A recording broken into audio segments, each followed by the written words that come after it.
What is up, everyone? Welcome back to the show. It is Monday, December 25th. Merry Christmas, happy holidays, whatever you celebrate, whatever you're doing. Hope you are having a good day. Appreciate you tuning in for a Game Week 19 preview of the Fantasy Premier League. If you would like to give me the gift of a like, that would be very much appreciated, or subscribe to the channel. But we are going to get right into it here with the Game Week 19 preview. Quick little recap of my game week 18. Last week, I said I was inclined to take a hit, and I did. I took a -8. I got rid of Simicas, which worked out to bring in Trent, so close to a mega haul. Got rid of Chook for Richie. That also worked out quite well.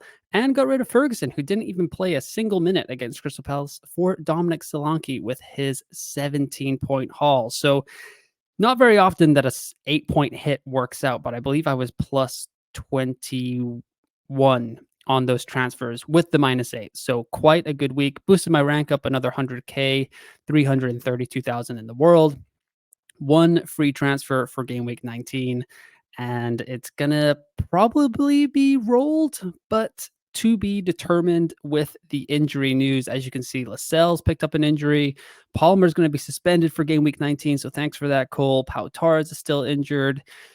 Yeah, so some injury headaches, but I think I can get away with it. But we'll get into that in a little bit. It will be a shorter show today because it's the holidays. I gotta go make some family calls, spend time with everyone around the globe, and I hope you do as well. Here is the schedule. It's going to be across 3 days here. So we kick off with an afternoon game on Boxing Day. Quite a huge slate over the next 3 days for FPL. Newcastle, Nottingham Forest kicks us off on Tuesday. Bournemouth, Fulham, then Sheffield United and Luton play in the afternoon games. Burnley welcome Liverpool in the late afternoon contest, and then Man United, Aston Villa wraps up the Boxing Day schedule. Next up on Wednesdays, Brentford, Wolves, and Chelsea, Crystal Palace, followed by Everton and Man City in the late game. And then on Thursday, we've got 2 games with Brighton versus Spurs and Arsenal versus West Ham. So plenty of Premier League games to watch over the next few days. Hopefully you can make some time to sit down and watch them while you are with your family, spending some good quality time. Next, 6 games on the fixture ticker. Here we give the 5 best teams, the 5 worst teams. So top 5 right now are Brighton, Chelsea, Fulham, Man United, and Arsenal. The worst teams are Nottingham Forest, Burnley, Everton, West Ham, and Newcastle. So quite a mixed bag there. Newcastle coming in with the 5th worst schedule, as they seem to be falling apart a little bit. They are getting a tiny bit healthier, but the results are not there. So they've got Nottingham Forest this week. Then they play Liverpool, Man City, Aston Villa, Luton, and Nottingham Forest. So 3 possible clean sheets there, but I don't think you'd expect them to keep a clean sheet. Liverpool away, Man City at home, or Aston Villa away either. They've also been pretty bad on the road recently, losing to Luton this weekend. So we'll see how Newcastle looks after these next 6 game weeks, but they are out of Europe. So hopefully the fixture crunch will not hurt them as much. Highlighted here in the top 5 is Arsenal, who have West Ham, Fulham, Crystal Palace, Nottingham Forest, Liverpool again, and then West Ham also to round out their next 6 game weeks. Highlighted there is also Gabriel, who took home the goal with his 10-pointer this weekend in game week 18. That also helped my rank quite a bit. Brighton up top there, Tottenham, West Ham, Wolves, Luton, Crystal Palace, and Tottenham again. Just no trustworthy options for the Seagulls right now. João Pedro could be a good option if you have to go there, but I'm still kind of waiting and seeing. They could be a late season option if they get knocked out of Europe earlier in February or March. But yeah, De Zerbi's just rotating a lot right now, so don't trust any of their assets. Chelsea look absolutely miserable. Cole Palmer, Raheem Sterling, both suspended for game week 19, so not going there either. And then Fulham and Man United, just no thank you. But those are the 5 best and worst teams for the fixture ticker. Game week locks here. So we are pretty much through that terrible spell. Or not terrible, just lots of game weeks coming back to back to back to back to back. So game week 19 is tomorrow, Tuesday, December 26th, locks at 11 a.m. UK time. Then we've got Saturday deadline on December 30th. January 13th, Saturday, another deadline. So 2 weeks later, regular deadline. And then game week 22 is a little bit weird. Longer break between game week 21 and game week 22, but it is a Tuesday deadline at 6 p.m. So just have that in the back of your mind. And that's when a lot of us over those next 3 game weeks are going to be losing the likes of Mohamed Salah, Mohamed Kudus, Sung Hyung Min, all those kind of players. So just have that in the back of your mind over the next couple of game weeks. Here is at Legomani_FPL's fantastic fixture crunch table. As you can see, this white line over the last few episodes has been getting further and further to the right of the screen, and we are almost through it here. You can see Liverpool, Man United, Newcastle have some red, but after that, there's some green with Liverpool and Newcastle playing on a Monday night fixture for game week 20, so they'll have a nice break for once after so much red for both those teams with Europe, Carabao Cup commitments.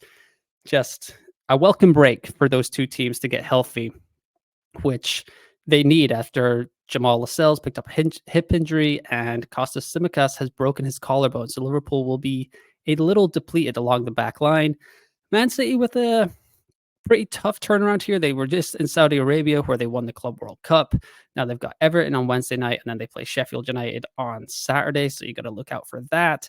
I would expect them to win both those games. Just the one thing that we have to look out for with Man City is Erling Haaland. It has been a very hot topic in the FPL community. Is Erling Haaland going to play game week 19 against Everton? I don't think so. As you can see, I've kind of compiled some tweets here. So picture on the left is him in training in Saudi Arabia, wearing very, very short shorts, showing off his bronze legs in the middle of winter. Lots of us are jealous over here in Europe of that sunshine. But City Extra on Twitter, or X, Jeremy Doku and Erling Haaland are absent from Man City's pre-Club World Cup final training session following the withdrawal from the 23-man squad. Kevin De Bruyne is present. And then yesterday, Blue Tone said Haaland is not in full training today. Seems unlikely he'll play any part against Everton, but here's hoping, fingers crossed. So down here on the bottom, we've got Man City's next 3 fixtures: at Everton, home Sheffield United, then at Newcastle.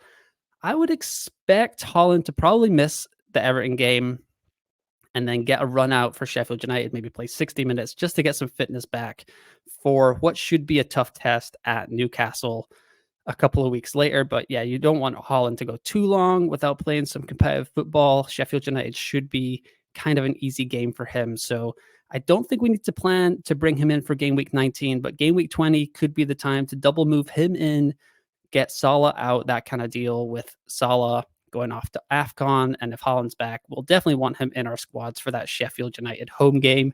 Unfortunately, it sounds like we're not going to get any press conferences before the deadlines, at least on the Man City side of things. So we're going to be relying on some Christmas Day training pictures. Don't know if we're going to get those. With an early deadline being at the lunchtime as well, I can't guarantee that Haaland's going to come back. So I will probably be swerving him for 1 week. Maybe he'll get a cameo and score 2 goals against Everton, and the 60% of teams that still have him in their squads will get a pretty big rank boost from a 60% owned Erling Haaland, but that will not be me this game week. I will probably miss him for 1 more game week and just kind of wait for the press conferences, more information, and hopefully bring him back in for Sheffield United at home. Looking ahead to captaincy, like I said, it's going to be a pretty quick episode this game week. So we've got 5 guys here: Salah, Saka, Son, Julian Alvarez, if Erling Haaland is not going to play, and Dominic Solanke coming off of his 17-point haul. So predicted points are from the rotoballer.com rankings. Definitely check those out, along with the written Game Week 19 preview with myself, Jamie Steed, and Tommy Beluccio. Salah here, 7.31 predicted points. He plays Burnley on the road, but Burnley's actually 8th over the last 6 games for expected goals conceded, so a little bit tougher than you would think. Saka here, 5.78 predicted points. West Ham at home. They've got the 10th best defense and expected goals conceded over the last 6. Sung Hyung Min against Brighton, who still have not kept a clean sheet in the 2023-2024 season. They are 13th for expected goals conceded. Julian Alvarez on the road at Everton, 4.64 predicted points. Everton 7th over the last 6 games for expected goals conceded. And Dominic Solanke. So my captain's armband is currently on Mo Salah, but I am extremely tempted by Dominic Solanke coming off a 17-point haul, 4.56 predicted points according to the rotoballer.com rankings. He plays Fulham at home. Fulham is 12th for expected goals conceded over the last 6, so they're the second worst defense among these 5 captaincy options here. But over the last 6 games, his expected goal involvement per 90, 0.85. That is monstrous. That is better than anyone else on this list. Mohamed Salah, 0.58. Bukayo Saka, 0.60. Son Heung-min, 0.64. Julian Alvarez, 0.54. And Solanke right there at 0.85. So whenever I've kind of gone against the popular captain this year, it hasn't gone too well. So I am tempted to just keep it on Salah at Burnley. Just seems too good to pass up. But if I have one or too many beer mimosas before the deadline, we will see. I could go with Dominic Solanke on the captaincy armband for game week 19. And I wouldn't feel bad about it. Fulham at home just haven't looked that good. And Dom is in fine form coming off his hat trick against Nottingham Forest. Here is what FPL Review would like me to do for game week 19. Right now, they've got me transferring out Lascelles for Ruben Diaz for Man City. Option 2 is roll, and option 3 I did not change on the written part there, but it is Lascelles to Zinchenko. I was pretty determined to just roll my transfer, and I think I'll probably still do that. But the Lascelles to Ruben, while Ruben Diaz is not tempting at 5.5 million, I really do not want to do that. It did make me think that maybe a Lascelles to a Gvardiol for Man City is possibly a transfer in the future. So I'll definitely keep that in the back of my mind as we move forward. But yeah, Lascelles, his time seems to be running out. He just picked up that hip injury. Dan Burn is back. Sven Botman is back. Fabian Schär kind of knocked off or ran off that injury that he had in game week 17. So I think Lascelles' time is over in FPL as an option. So he'll be on the chopping block eventually, unless there's another injury in the Newcastle back line. So, but I think option 2 for me this week is going to be the one I go with, where I roll the transfer so I can have 2 free transfers for game week 20, depending on what comes about during these 3 days of game week 19. Here is the Fantasy Football Hub as well. They're also recommending me to roll my transfer or sell Cole Palmer to Anthony Gordon. Palmer suspended for game week 19. That's fine. I'll just put him on the bench. I'm not going to bring in Anthony Gordon right now. Just good option, but I really need to see where my money is going to be to bring Erling Haaland back in.